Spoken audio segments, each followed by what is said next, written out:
يا حلو صبح نهارنا فل، يا حلو صبح يا حلو طل، يا حلو صبح نهار.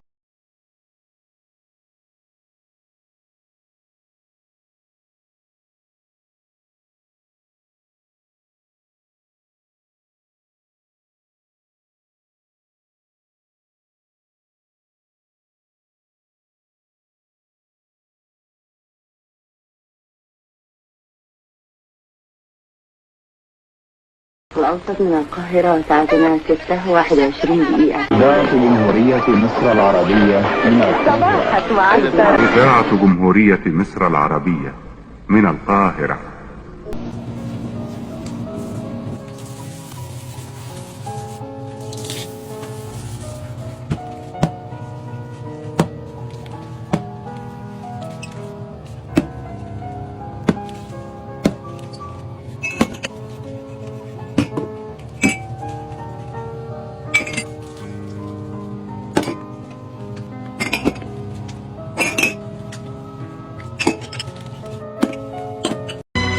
آخر أيام الصيفية والصبي شوية. النهارده بتاعه اليوم ده، اول حاجه هنحتاج معلقه كبيره من السمنه ومعلقه كبيره من الزيت.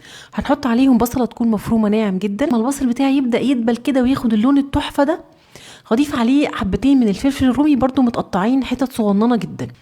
هشوح برضو كل ده على نار عاليه، وبعدين هضيف معلقه صغيره من الثوم المفروم.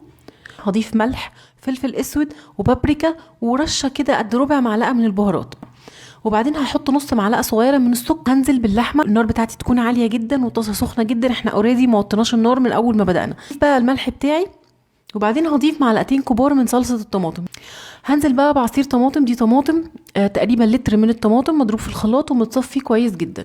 اول بصوا ما تتسبك معايا والصلصه تتقل ويبقى لونها احمر بالمنظر ده بالظبط، هنزل عليها ب3 كوبايات كبار من الميه وبسيبهم على النار لحد ما تغلي. هنزل بالمكرونه بتاعتي، استخدمي اي شكل من اشكال المكرونه انت بتحبيها. كيس 400 جرام من المكرونه، ميه تكون مغطيه يا دوبك المكرونه، يعني تقريبا يعني بصوا ما تبقاش فيها حبه مكرونه، تغطي عليها واسيبها تستوي على النار. وبطلعها وهي لسه فيها شويه صوص شويه كده عشان لما بتقعد بتنشف شويه، ودي قاعده اساسيه في اي مكرونه بتعملوها.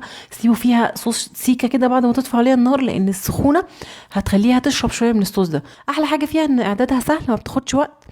عملنا كل حاجه، ولا سنقله المكرونه لوحدها ولا عملنا لوحده، لا هو كله كده مع بعض في حله واحده.